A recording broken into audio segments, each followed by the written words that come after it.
It started on a quiet Saturday afternoon in early May. I had a paper gift bag in one hand and my car keys in the other, standing in my younger sister's apartment doorway while the air conditioner rattled somewhere in the back hall. I'd stopped on the way over and bought a butterfly painting set because my niece liked to draw them on anything that stayed still long enough. Paper, napkins, grocery lists. Once, the side of my purse. She came up beside me without making much sound. Then she tugged lightly on my sleeve and leaned close enough that I could feel her breath near my ear. "Aunt Claire, can you tell Mom to stop putting stuff in my juice?" I did not answer right away. I remember the hallway light. I remember the smell of laundry detergent and something sweet from the kitchen. And I remember that, for a second, my hand tightened on that gift bag hard enough to wrinkle the paper. Later that week, I would be sitting across from a county investigator with a thick folder on the desk between us. But at that moment, I was still standing in my sister's doorway, trying to keep my face neutral while my mind caught up to what I had just heard. My name is Claire. I was 30, working as a dental hygienist at a pediatric office outside Knoxville, and at that point I would have described myself as the stable one in the family. Not the favorite one. Not the one people worried over. Just the one who is expected to be steady. Every family has its own arrangement, whether anyone says it out loud or not. In ours, my sister Jenna had always drawn the softer responses, the extra calls, the second chances, the kind explanations. I got a different kind of love, the practical kind, the kind that says, "You're strong. You can handle it." And to be fair, I usually could. Jenna was 2 years younger than me. She lived in a townhouse in Farragut then, about 15 minutes from my apartment if traffic on Kingston Pike was decent, which it rarely was. She had a 7-year-old daughter I'll call Lily. That is not her real name, but it is close enough for a story and far enough for privacy. Lily was a quiet child. Not shy exactly. Just careful. She paid attention in a way most adults don't. When other children talked over each other, Lily watched. When other children spilled things and laughed, Lily cleaned her little corner first. She had those kind of watchful eyes that make you wonder how much she had already learned to measure before she spoke. I had come over that afternoon because her birthday was the next week and I was working a long shift that day. I wanted to bring her something early. Be the fun aunt for an hour. Eat a slice of grocery store cake if Jenna had one. Head home. Normal plans. Jenna opened the door with her phone in her hand and gave me a distracted smile before stepping aside. She was always half in one conversation and half in another. Her place looked neat in the way some people manage almost too neatly. Throw pillows angled just right. No dishes in the sink. A lemon candle burning near the television. Lily was on the living room rug with a juice box beside her knee and a blanket folded behind her. She looked tired. Not feverish. Not messy. Just dulled somehow, as if somebody had turned the brightness down in her face. Jenna went back toward the kitchen to answer a call, and that was when Lily crossed the room and pulled me down by the sleeve. "Aunt Claire, can you tell Mom to stop putting stuff in my juice?" Then she let go and stepped back before I could ask a single question. A moment later, Jenna came around the corner and told her to finish the juice before she asked for a snack. Her voice was light, casual. Nothing in it sounded unusual. Lily picked up the box without looking at me. I stood there with that butterfly set in my hand and felt the first clear split between what I was seeing and what I was being told. There are moments when the body settles on a decision before the mind is willing to name it. That was one of them. I told Jenna I wanted to take Lily out for ice cream. Just for an early birthday treat. Just the two of us. Jenna barely looked up from her phone. She said that was fine as long as I had her back before 5. A few minutes later, Lily was buckled into the back seat of my Honda, the butterfly gift bag beside her, and I was driving past the ice cream place I had mentioned without slowing down. The late afternoon sun was low and flat across the windshield. A siren sounded somewhere far off. Lily sat quietly behind me, not asking questions. I kept both hands on the wheel. Then I turned into the parking lot of an urgent care clinic and put the car in park. For a second, neither of us moved. Then I turned around and looked at her, and she looked back at me with her small hands folded around the unopened gift bag. And I said, as evenly as I could, I just want a doctor to check something first. Then I waited. Lily did not argue. That stayed with me later because most children that age would have asked a dozen questions. They would have wanted to know why we had stopped, whether they were in trouble, whether this meant no ice cream after all. Lily only nodded once, climbed out when I opened her door, and took my hand as we walked inside. The clinic waiting room was cool and smelled faintly of disinfectant and coffee that had been sitting on a burner too long. A television was mounted in one corner with the volume low. A woman at the front desk slid a clipboard toward me, and I remember feeling the pen shake slightly in my hand while I filled in what I could. Relationship to patient. Aunt. Reason for visit. Child stated that something was being put in her juice. Even writing it down felt strange. Too blunt. Too serious. I wanted there to be a softer version. Something more ordinary. A misunderstanding. Vitamins. Cold medicine. Anything that sounded careless instead of deliberate. A nurse took us back after maybe 15 minutes. It could have been 10. It could have been 20. Time moves badly when your mind keeps circling one sentence. Lily sat on the paper-covered exam table swinging one foot lightly while the blood pressure cuff tightened on her arm. She watched the numbers on the monitor with a calm expression that made her seem older than 7. The physician on duty was a woman in her 40s named Dr. Keller. Efficient. Steady voice. No wasted movement. She asked me to explain what had happened from the beginning, and I did. I kept my tone measured. I repeated Lily's words exactly once. I said I understood how serious the concern sounded and that I did not want to overstate anything, but I also did not feel right taking her back home without having someone check. Dr. Keller asked Lily a few simple questions. What had she been drinking? Did it taste funny? Did her mother ever tell her what was in it? Did it happen once or a lot? Lily answered in the plain way children sometimes do when they are not yet old enough to shape things for adult comfort. She said sometimes the juice tasted sleepy. She said her mother told her it helped her rest. She said it happened a lot. Dr. Keller gave nothing away on her face. She only nodded, wrote something down, and said she wanted to run some blood work. So we stayed. I bought Lily crackers and a lemon lime soda from the vending machine because it was the only thing there she seemed willing to touch. She sat in the chair with both hands around the paper cup, staring at a poster on the wall about hand washing while the clinic moved around us in soft bursts of motion. Phones ringing. A printer running. Shoes against tile. Normal sounds. That was the odd part. Everything around me sounded like a regular Saturday, while inside my head nothing felt regular at all. When Dr. Keller came back, she asked me to step into the hall. That was the moment the shape of the day changed. The corridor was narrow and bright under fluorescent lights. A supply cart stood parked near the wall, and somebody had left a box of gloves half open on top of it. Dr. Keller held the chart close to her body when she spoke. She said Lily's labs showed diphenhydramine in her system, an antihistamine. The levels were not consistent with a single accidental sip. They were elevated enough to suggest repeated exposure or a dose that was too high for a child her size. She asked if Lily had a prescription. I said not that I knew of. She asked if there was a diagnosed condition that would explain routine use. I said I had never heard of one. Dr. Keller looked at me for a long second. Then she said she was required to make a report. She said it carefully, like someone who had said it before and still understood what it did to a family when the words landed. A report to Child Protective Services. I remember nodding as if I were following ordinary instructions. I remember asking if Lily was in immediate danger. I remember Dr. Keller saying that based on what she had, she was concerned enough that this could not be handled informally. She said they would document everything and advise next steps, and she asked me not to alert anyone before the report was entered. I thanked her.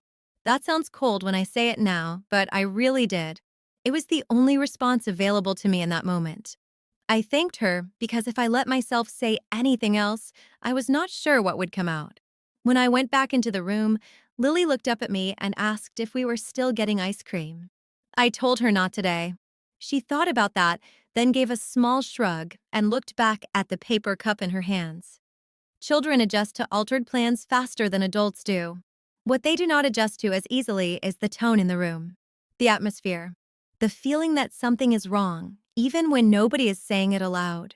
I drove her back just before 5, as promised. Jenna opened the door before I had fully reached the top step. Her phone was gone now.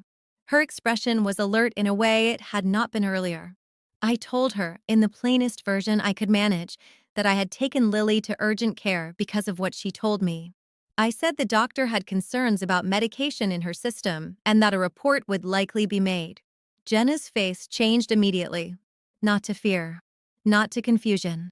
Not even to anger in the way I would have expected from a startled parent. What I saw first was calculation. Fast and quiet. Then came the anger.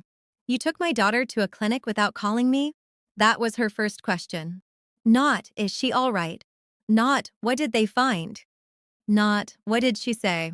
Just why had I done it without her? I stood on the porch with Lily beside me and the screen door shifting softly between us. Somewhere nearby, somebody was grilling, and I could smell charcoal and onions in the evening air. It was such a normal neighborhood smell that it almost made the moment harder to hold.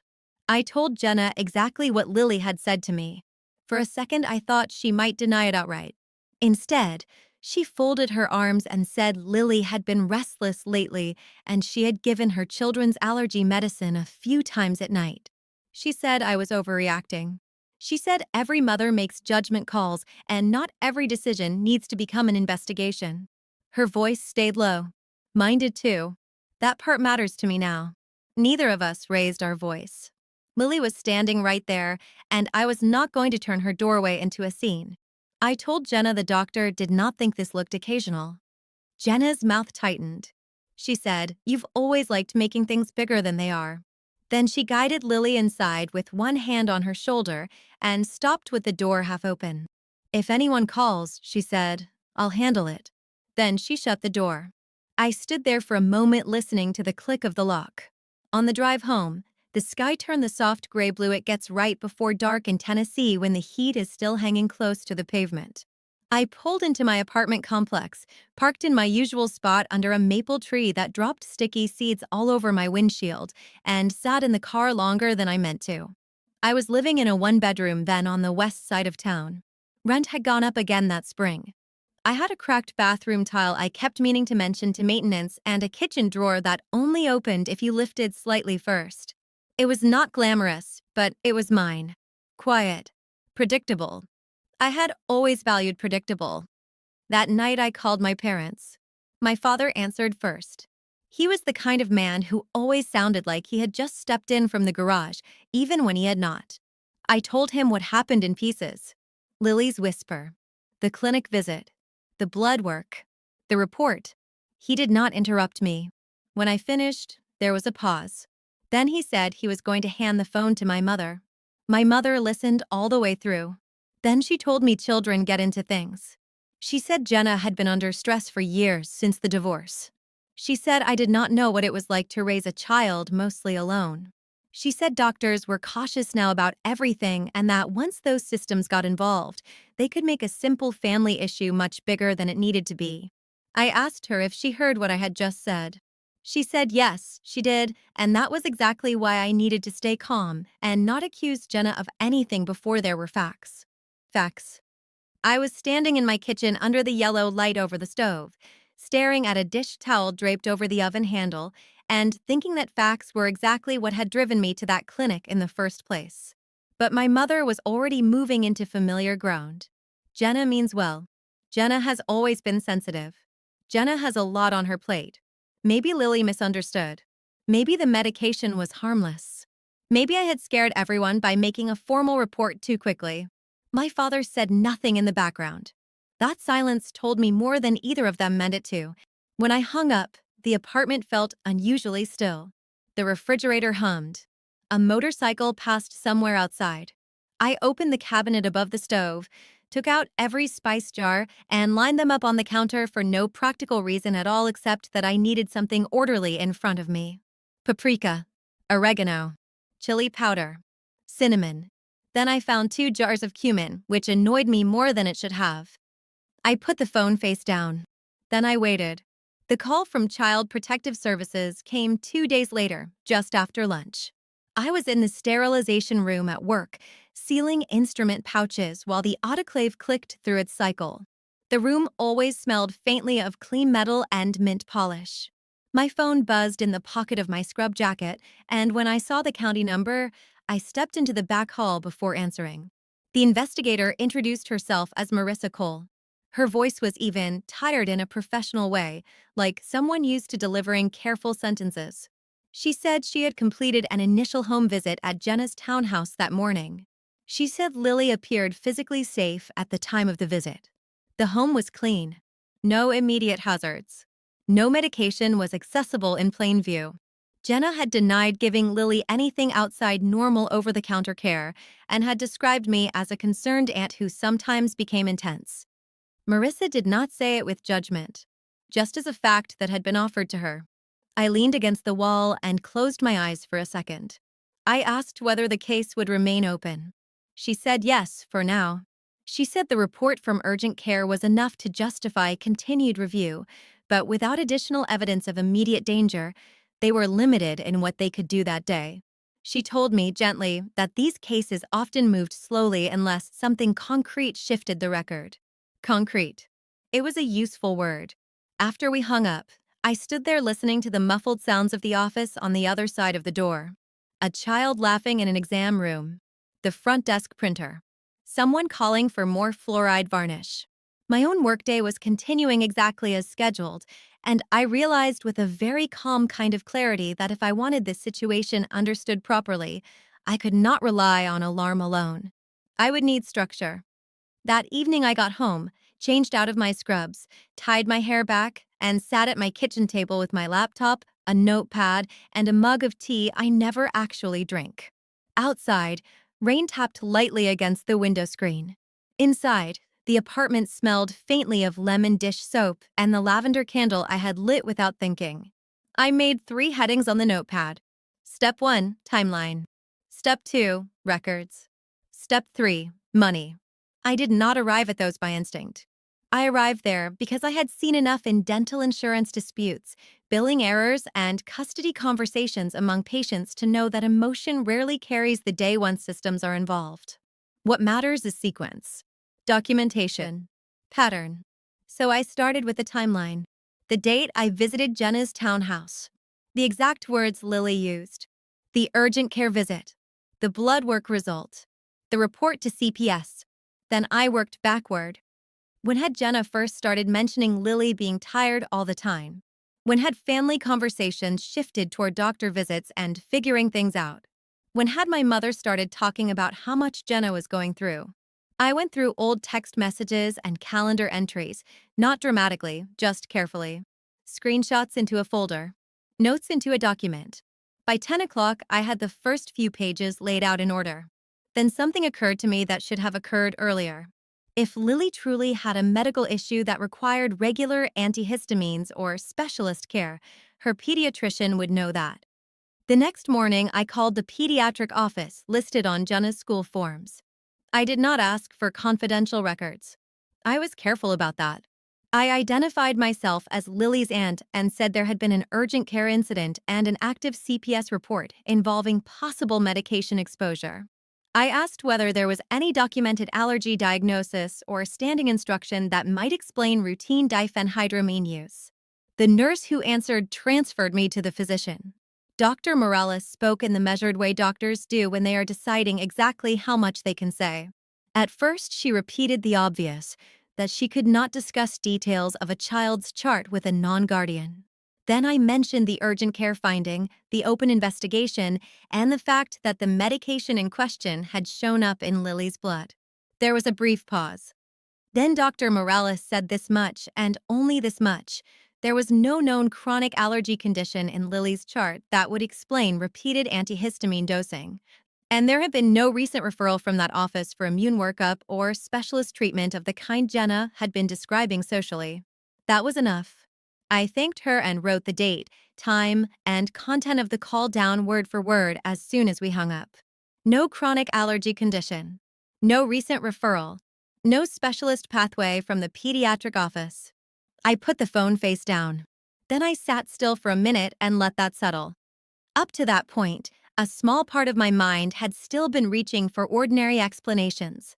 A misunderstanding, a mother improvising badly, a child given too much of the wrong medicine for the wrong reason. Not good, but not calculated either. That option was getting smaller. By Friday, Jenna had stopped responding to me entirely. No return texts. No callback. The family group chat had gone silent in a specific way that told me people were discussing me elsewhere. My mother sent one message asking me to give this some room. My father sent nothing. I did not push either of them. Silence, when used correctly, is not surrender. It is a way of keeping the field clear.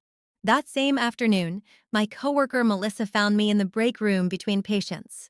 She had one of those practical temperaments I trust immediately in a crisis. Not warm in an obvious way, but dependable. The kind of person who always knows where the extra batteries are kept and never forgets a deadline. She was eating a salad and scrolling her phone with the distracted half-focused people use on lunch breaks. Then she frowned and said, "Claire, does your sister have a fundraising page for Lily?" I looked up at her. She turned her screen toward me. There was Jenna's face in a profile picture I had never seen before, smiling beside Lily in what looked like a hospital waiting room. The page itself was public. Soft colors. Clean layout. A short bio about fighting every day for answers. There was a donation link in the profile. I took the phone from her carefully, as though the screen itself might shift under my hand if I moved too fast. The account had dozens of posts. Photos of Lily under blankets. Lily on a couch looking pale. Lily holding a stuffed animal with captions about another long appointment and still no clear diagnosis. There were sympathy comments from strangers. Prayer hands. Hearts. Messages from people in different states. The language was polished in a way that made my stomach tighten. Not chaotic. Curated. At the top was a fundraiser. The total was just over $16,000. I read that number twice. Melissa asked quietly, "Did you know about this?" I said no. Then I kept scrolling. There were update posts going back almost a year. Enough to show consistency. Enough to create a story. The kind of story people believe because it comes in soft colors and regular intervals and photos that seem intimate but controlled. I opened the fundraiser page and read every line. Help Lily keep fighting. Specialists. Testing. Travel costs. Ongoing treatment. There was no diagnosis named directly, which was clever. Just enough uncertainty to invite sympathy. Just enough detail to sound real. I looked at the comments from donors. Some had sent $20. Some $200. Some said they were praying. Some said they had been following Lily's journey for months. I set Melissa's phone down on the table and asked if she would text me the link. She did. Then she sat back and watched my face for a second before saying, "Tell me what you need." That question mattered more than she probably knew. Not, "Are you okay?" Not, "Do you want to talk?" "What do you need?" I told her I needed screenshots. Dates. Everything public on that account before it disappeared. So we worked through lunch. She captured the profile, the fundraiser, the visible total, the main update posts, and the comments showing public engagement. I opened a shared folder on my laptop and began labeling files by date and source. Profile page. Fundraiser summary. Post sequence. Comments. Timestamps. By the end of the hour, I had my 3 headings expanded. Step 1. Timeline now included the date the fundraiser appeared and the earliest visible illness-related posts. Step 2. Records included the urgent care report summary and my call note with Dr. Morales. Step 3. Money now had a live public campaign attached to it. That evening, I did something else. I called my mother. Not to argue. Not to accuse her. Just to ask a narrow question in a neutral tone. "How much have you and Dad been helping Jenna with Lily's medical expenses?" There was a pause long enough for me to hear cabinet doors in the background. Then my mother said she did not see why that was my business. I said it was my business because there was an open investigation involving medication in Lily's system, and I needed to know whether money had been changing hands based on medical claims. She exhaled sharply and said Jenna had needed support. That families help each other. That I was beginning to sound cold. I let her finish. Then I asked the same question again. This time she gave me a number. $500 a month off and on at first, then regularly for more than a year. I wrote it down on the notepad in front of me. $500 x 12 equals $6,000 minimum, likely more. I thanked her and ended the call before she could move the conversation anywhere else. Then I sat at the kitchen table and added a new line under money. Family transfers. What had begun as concern was becoming a pattern. Not just illness language. Not just unexplained medication. A documented story. Public fundraising. Private support. Repetition over time. And patterns are difficult to explain away once they are lined up in order. A little after midnight, rain still tapping the window, I opened a fresh document and titled it Lily Timeline / Medical / Financial. Then I waited. By the weekend, I had stopped thinking in feelings and started thinking in sequence. That does not mean I felt nothing. It means I understood that what I felt would not protect Lily unless I turned it into something usable. A clear record. A chain of events. A version of the truth that could survive contact with lawyers, agencies, and people who preferred softer explanations. So I made rules for myself. Rule 1. Don't call Jenna again. Rule 2. Don't argue with family. Rule 3. Only collect what can be dated, verified, or confirmed. Once I wrote those down, everything became quieter. I spent that Saturday morning at my kitchen table with the blinds half open, sunlight falling in narrow bars across the wood. My laptop was plugged in beside a stack of printed screenshots, and I had a yellow legal pad divided into sections. Outside, someone in the complex was dragging a trash bin across pavement. Somewhere below my window, a dog barked twice and stopped. Ordinary sounds. Studying sounds. I began building the timeline properly. Not a rough list. A full sequence. The earliest public post on Jenna's fundraiser page. The dates on the updates. The language she used each month. The change in tone from searching for answers to ongoing treatment. The introduction of a specialist whose name I did not yet trust. Then the increased money requests. Then the photos that kept returning to the same visual pattern. Blankets, waiting rooms, pale light, Lily looking tired. I noticed something else too. The public campaign had started months after Jenna first began talking in the family about Lily's health issues, which meant the story was older than the fundraiser. That mattered. Around noon, I called the father. I'll call him Ben. We had never been close. He was Jenna's ex-husband, Lily's father, and the kind of man I had always found somewhat difficult to read. Polite when necessary, brief by preference. He worked commercial HVAC outside Knoxville and usually sounded like he was either on a ladder or about to be. He answered on the fourth ring. When I told him who it was, there was a short silence, and then he said, "If this is about more money for medical bills, I already told Jenna my lawyer handles that now." That gave me more information than he realized. I told him it was not about asking for money. I told him I needed 10 minutes, and if at the end of those 10 minutes he thought I was out of line, he could hang up and never speak to me again. He did not agree right away. Then he said, "You've got 5. So I started at the beginning. Not dramatically. Not emotionally. Just in order. What Lily whispered to me. The urgent care visit. The diphenhydramine in her blood. The open CPS case. The pediatrician's office saying there was no chronic allergy condition on file and no recent referral matching what Jenna had been implying publicly. Then I told him about the fundraiser. I heard nothing for a moment except what sounded like wind across his end of the line. Then he asked me to text him the link. I sent it while we were still on the call. He opened it while I waited. When he came back, his voice was different. Lower. More controlled. He said the medical costs listed there were very close to the same numbers Jenna had used in family court the year before when she petitioned for increased support. He said she had submitted documentation showing repeated specialist expenses and ongoing treatment needs. He had not wanted to look like the parent refusing care, so he had not challenged all of it as hard as he should have. I asked him one question. "Do you still have the paperwork?" He said yes. And that was the first real shift. Because once he said yes, This stopped being a suspicion moving through family conversation and became a matter of documents in two separate systems: medical language, public fundraising, court-supported financial claims, all tied to the same child. Ben called me back that evening after he had gone through the file box in his garage.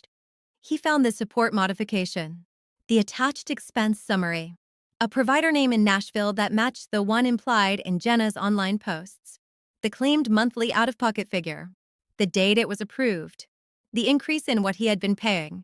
He read the numbers out loud while I wrote them down. When we finished, I did the math twice. The fundraiser had brought in a little over $16,000.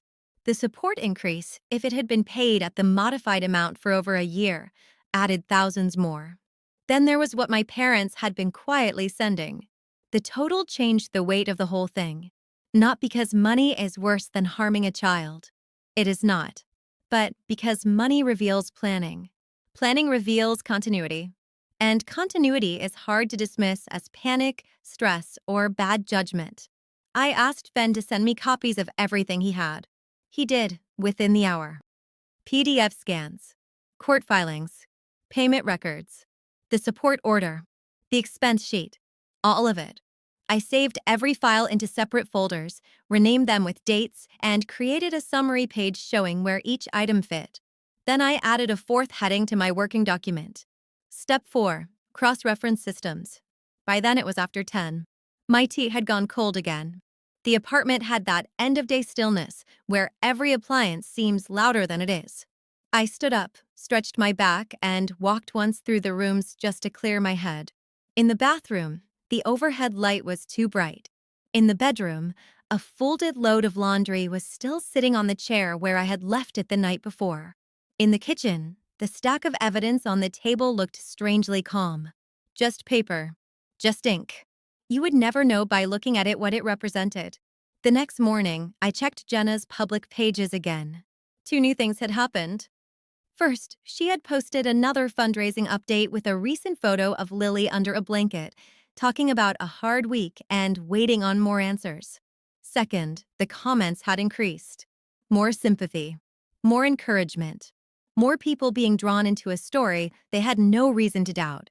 I took fresh screenshots with timestamps. Then I archived the page content in two separate formats and saved local copies. Not because I was especially technical, because once you see a false narrative operating in real time, you learn quickly that it may disappear the moment the person behind it senses a threat. That afternoon, my mother called. I let it ring once more than usual before answering.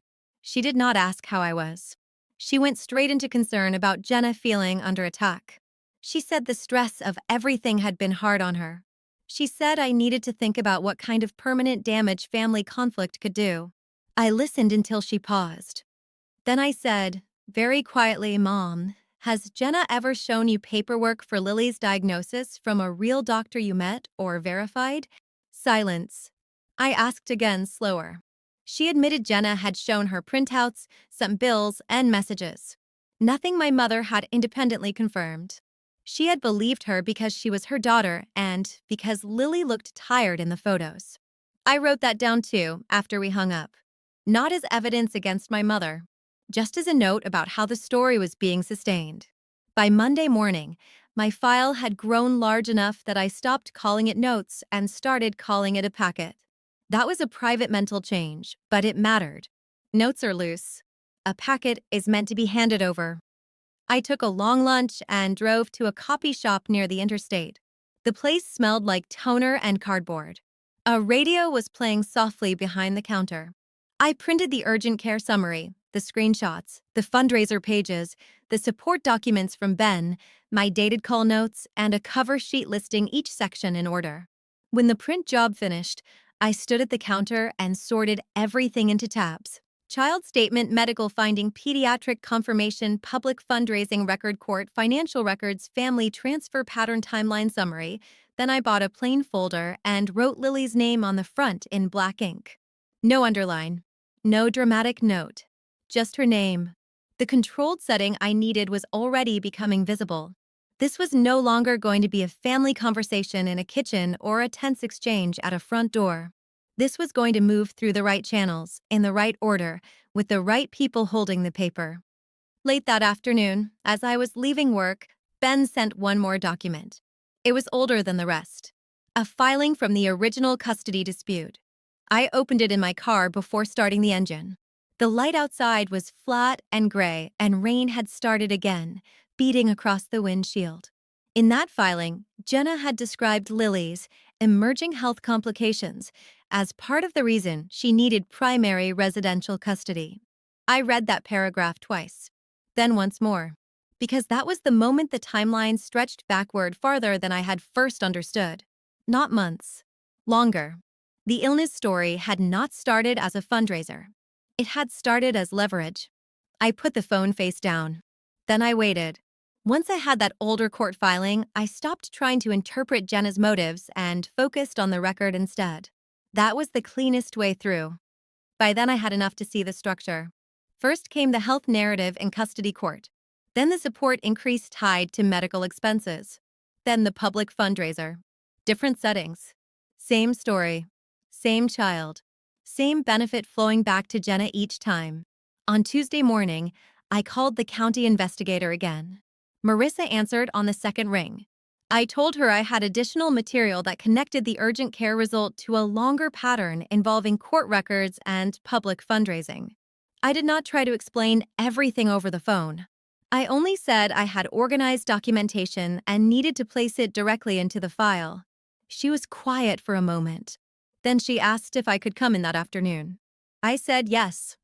The Child Services office was in a low-brick building near downtown, across from a parking lot with faded white lines and a row of crepe myrtles that had not bloomed yet. Inside, everything looked institutional in the familiar way. Gray carpet, neutral walls, a reception window with a sliding glass panel. The air smelled faintly of paper, coffee, and the lemon cleaner they use in public buildings. I signed in, took a seat, and set the folder on my lap. I remember noticing small things while I waited. The sound of a copier from somewhere down the hall. A child's drawing taped beside a bulletin board. My own thumbnail pressing lightly into the edge of the folder. I had expected to feel nervous. What I felt instead was very steady.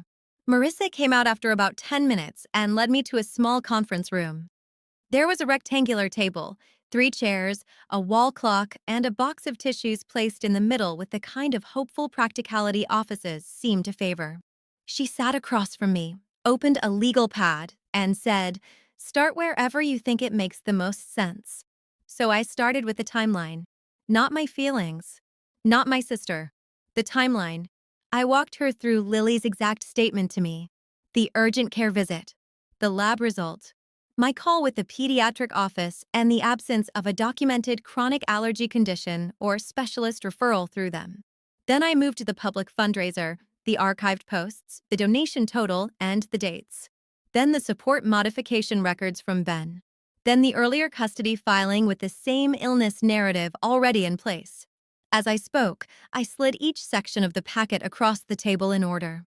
Marissa did not interrupt much. She asked for dates, names, and where each document came from.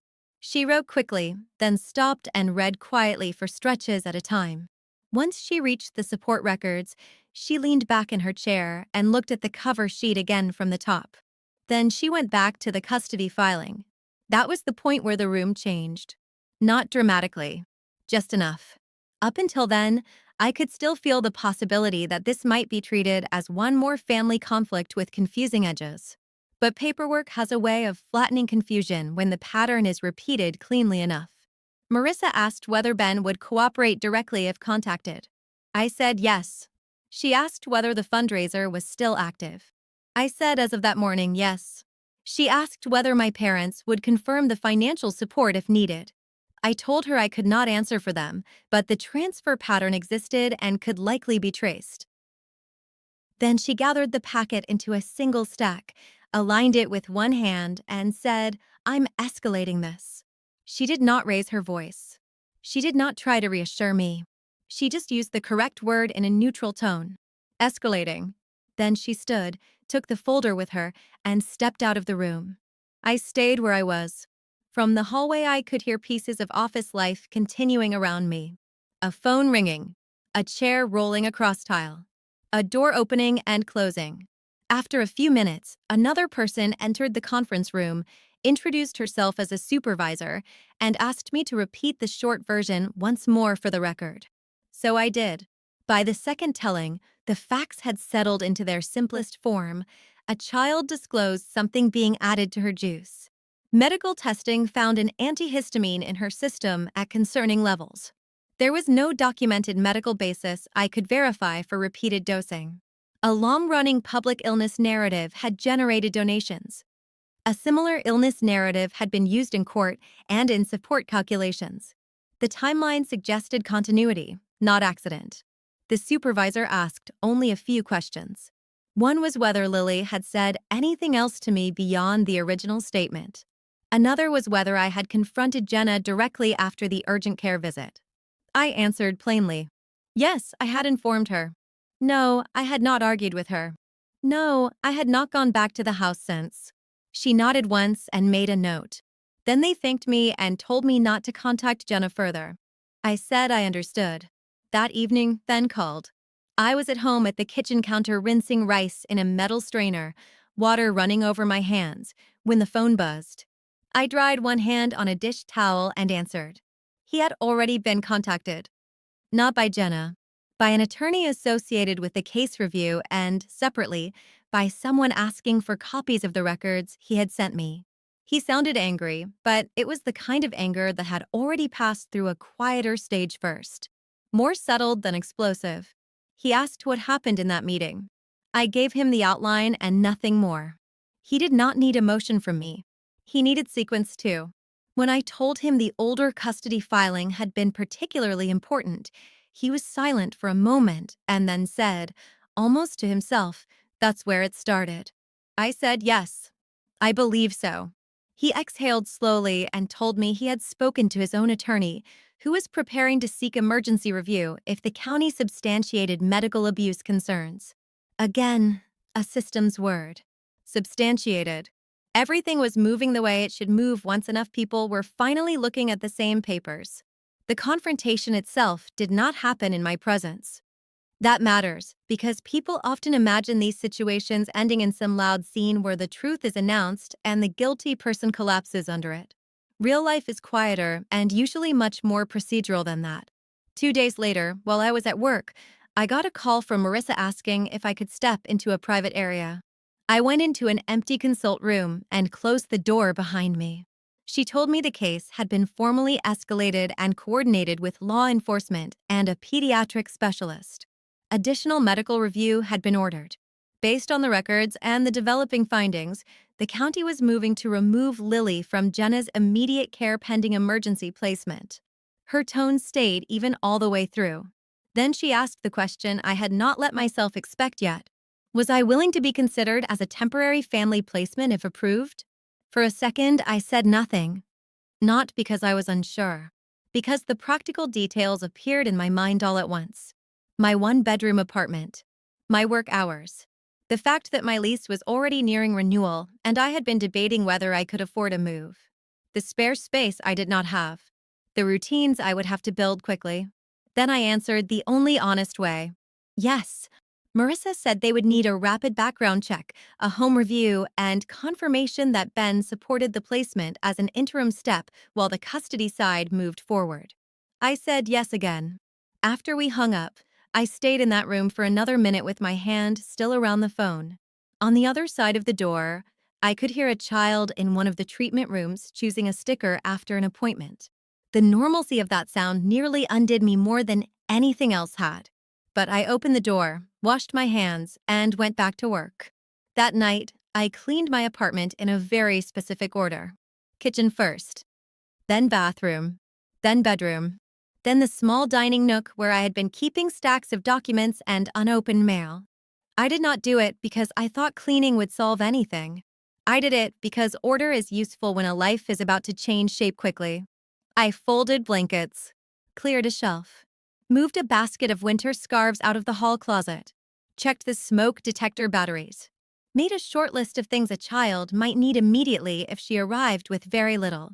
Toothbrush, pajamas, plain cereal, juice boxes, Nightlight. I wrote those down on the back of an old grocery receipt. Then I set the pen beside the sink and stood there in the quiet. My mother called around 9. I let it go to voicemail. A minute later, she texted asking why people from the county were contacting family members and what exactly I had told them. I read the message once and did not reply. Silence was still the correct choice. The next morning, just before 11, Marissa called again. The specialist review had confirmed a pattern consistent with repeated, non-accidental exposure. Emergency action had been approved. Jenna had been informed. Lily would not be staying in that townhouse that night. I looked out the break room window while Marissa spoke. The parking lot shimmered lightly in the heat, and somebody was loading bottled water into the trunk of a silver sedan. Everything outside looked so ordinary that it felt almost unreal to hear those words over it. Then Marissa said she would call me again once placement logistics were finalized. I thanked her, ended the call, and put the phone face down on the table. Then I waited. Marissa called a little after 3. I was in my car in the back corner of the office parking lot, eating half of a sandwich I could not taste when her name came up on the screen. The sky had gone bright and flat with that late spring glare that makes everything look a little overexposed. She told me the removal had been completed. Lily was safe. There had been tears, resistance, a great deal of denial, and a great deal of talking, but the decision itself had not changed. The county had emergency authority to act based on the medical review, the documentary record, and the immediate concern that the pattern would continue if she remained in Jenna's care. I listened without interrupting. Then Marissa said Lily would be released to temporary family placement that evening pending final paperwork, and if I was still willing, I needed to be home by 6 for the home review. I said I would be there. I left work early with Dr. Palmer's permission, drove straight to a discount store, and bought what I could think of quickly without overthinking any of it. A child's toothbrush, hair ties, a pack of socks, shampoo that smelled like watermelon, a plain nightlight, 2 coloring books, a set of markers, apple juice, crackers, oatmeal, a small blanket with yellow flowers on it because it looked soft and not too babyish. At home, I moved through the apartment one room at a time. I cleared the hall closet floor so a small backpack could slide in. I changed the sheets on my bed and then changed them back, deciding Lily should have the bedroom and I would take the couch until I figured something else out. I wiped down the bathroom sink, set out the toothbrush, and folded the new pajamas at the foot of the bed. I took the stack of evidence folders off the dining table and put them in a kitchen cabinet behind the slow cooker. That felt important. There is a difference between building a case and receiving a child. The papers had done their work. They did not need to sit in the middle of the room anymore. The home review took less time than I expected. Marissa came with another county worker just after 6. They checked the smoke detector, looked through the apartment, asked about my work schedule, asked whether I had family support available, asked if I understood this was temporary placement subject to court action. I answered everything plainly. Yes, I worked full-time. Yes, I could adjust with notice. Yes, Lily's father was involved and cooperative. Yes, I understood the placement was temporary and governed by the court. They looked around the bedroom, saw the folded blanket, the nightlight, the toothbrush in the bathroom, and one of them gave a small nod that I appreciated more than she probably knew. Then they stepped back into the living room, reviewed a few final forms, and told me Lily would arrive within the hour. After they left, the apartment became very quiet. I stood in the kitchen with one hand resting on the counter and looked around as if seeing the place from outside myself for the first time. The lamp near the sofa was on. The dishwasher hummed softly. Through the window over the sink, the parking lot lights were beginning to come on one by one. Then I checked the fridge again, though I already knew what was inside. Milk, yogurt, grapes, butter, apple juice, just apple juice. I do not know how long I stood there before I heard the knock. When I opened the door, Lily was holding a small backpack with one strap twisted around her wrist. Her hair was brushed but uneven, as if someone had redone it quickly. She looked tired in the way children do after a day full of adult decisions. Not crying, not blank, just worn down. Marissa stood beside her with a folder in hand and said they would go over the basics quickly and let her settle. So we did that. Medication restrictions, contact rules, follow-up appointments, temporary placement terms, a hearing date that would be set soon, a specialist evaluation report that would be filed officially, instructions for school transportation over the next few days. All process. All necessary. Lily stepped inside while we talked and looked slowly around the apartment as if measuring it. When the county car finally pulled away, the quiet returned. She put the backpack down by the bedroom door and asked, "Do I sleep here now?" Her voice was calm, matter of fact, as if she was asking where the towels were kept. I told her, for now, yes. She nodded once. Then, after a small pause, she asked, "Do you have any juice?" I felt that question land all the way through me. I opened the refrigerator, took out one of the small bottles I had bought an hour earlier, and held it where she could see the label. "Apple juice," I said. Nothing added. She looked at it for a second and then took it from my hand with both of hers. That was all. No speech. No tears.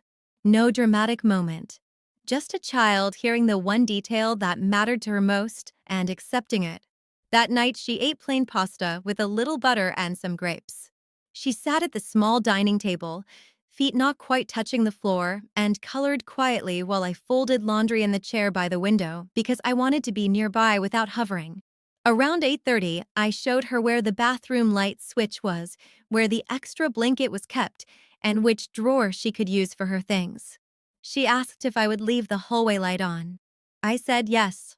She went to bed with the yellow flower blanket pulled up to her chin and one marker tucked under the pillow by accident. I found it later when I checked on her and slid it onto the nightstand.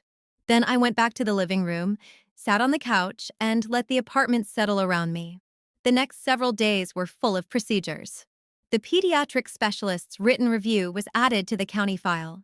It confirmed repeated low-level antihistamine exposure over time and stated clearly that the pattern was not consistent with accidental access or occasional appropriate dosing for a documented condition. The court records Ben had supplied were admitted into the emergency custody review. The public fundraiser was flagged and then suspended pending fraud review. Ben's attorney filed for immediate modification of custody and reimbursement review based on false medical claims used in support calculations. None of that happened all at once in a burst. It happened in pages. Forms, affidavits, confirmations, emails, notices. That is how consequences usually arrive when they are real. Quietly and in order. Jenna did not suddenly confess. She denied nearly everything. She said she was trying to help Lily sleep. She said people were twisting normal parenting decisions into something ugly. She said the fundraiser had been for all the uncertainty and not for any one exact diagnosis. She said the specialist paperwork in court had reflected expected treatment pathways. But once the documents were lined up next to each other, the explanations narrowed. The urgent care lab result, the pediatric office confirmation, the specialist review, the fundraiser timeline, the support records, the older custody filing. The pattern was too consistent to behave like misunderstanding anymore. My parents called separately during that first week. My father left a voicemail that said only, "Call when you can." My mother texted longer messages than usual. At first, they were confused, then defensive, then quieter. Eventually, they turned into apologies that did not yet know how to carry their full weight. I did not answer right away, not to punish them. I simply did not have room in my head to manage their feelings while helping Lily learn a new bedtime, a new bathroom, a new breakfast table, and the idea that what came out of the refrigerator in my apartment would always be exactly what it looked like. Ben came by on the fourth evening to bring more of Lily's clothes. He stood just inside the door holding a plastic storage bin, shoulders set the way people hold themselves when they are trying not to let grief spill into logistics.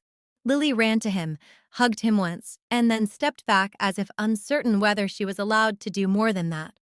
He knelt down and told her he was working on getting everything straightened out.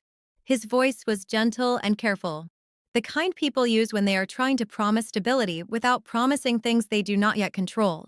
After she went to the bedroom to show him her coloring books, he stood with me in the kitchen for a moment. He looked at the counter, the small stack of school papers I had already started, the bottle of apple juice in the fridge door, visible from where we stood. Then he said, very quietly, "Thank you for not letting this go." I said, she told me. That was the whole answer. Because in the end, that was still the center of it. Not the fundraiser. Not the court filings. Not the money, though the money helped expose the pattern. The center was a child speaking as plainly as she could and one adult deciding not to explain it away. By the end of the second week, Lily slept longer. Not every night, but more nights than before. She stopped asking about every snack. She stopped watching the open containers with that same tight little focus. Once, at breakfast, she poured her own juice and drank it without checking the glass first. I noticed and did not comment on it. Some forms of healing are better left undisturbed while they are happening. One evening, I came home from work and found a butterfly drawn in purple marker on the side of one moving box I had not unpacked yet. I asked her if she had done it. She nodded and said, "So you know that one's mine." That was how the new order began. Not with victory, with ownership. And with the practical reality that I now needed to find a 2-bedroom apartment sooner than planned because my lease was ending and a 1-bedroom with a child sleeping in my room was not going to work for long. But those were ordinary problems. Expensive, inconvenient, tiring. Ordinary. And after everything that had happened, ordinary felt like a relief. Then one Friday evening, while Lily was in the bath and the kettle was starting to hum on the stove, my phone lit up with a final notice from the fundraising platform. The campaign had been frozen permanently pending fraud findings and donor reimbursement review. I read the message once, set the phone down beside the sink, and listened to the water running in the bathroom down the hall. Then I waited. A few weeks later, the apartment finally began to sound like itself again. Not the way it had sounded before. Different from that. Fuller. A little less efficient. There were crayons in the drawer where I used to keep spare takeout menus. A small pair of shoes by the door. A purple butterfly taped to the refrigerator with one corner already curling up from the cold air every time it opened. But it was calm. That was the part one noticed most. One Saturday morning, I woke up before Lily did and made tea in the quiet. The kettle clicked off. The window over the sink was cracked open just enough to let in warm air and the faint sound of someone mowing somewhere in the complex. I stood there with my mug in both hands and looked around the kitchen. The table had become a real table again. Not an evidence station. Not a place for folders and call notes and printed timelines. Just a table with cereal bowls, a folded dish towel, and a jar of pencils beside the mail. The county case was still moving because these things do not end all at once. They move through hearings, filings, recommendations, and revised orders. Ben's emergency custody petition had gone forward, and the temporary placement had shifted toward a longer arrangement while the court worked through the rest. The financial review was still ongoing. The fundraising platform had frozen the campaign permanently. The support records were under formal challenge. Jenna was still denying almost everything in one form or another. But the center of my life was no longer in those documents. The center was here. At about 7:15, Lily padded into the kitchen in socks and a sleep-creased t-shirt, climbed into her chair, and asked for cereal. I poured it. She reached for the milk herself. Then she looked at the juice bottle beside the carton, poured a little into her glass, and drank it without studying it first. That small action did more to settle me than any hearing date ever could. Later that morning, while she colored at the table, my phone buzzed with a text from my mother. Just 2 words. "I'm sorry." I read it, then set the phone down beside the sugar bowl and did not answer right away. I was not trying to be harsh. I simply understood by then that something should not be rushed because someone else feels late. An apology can be real and still incomplete. Forgiveness can be possible and still not ready. Boundaries are not drama. They're structure. So I left the message where it was and went back to what I was doing.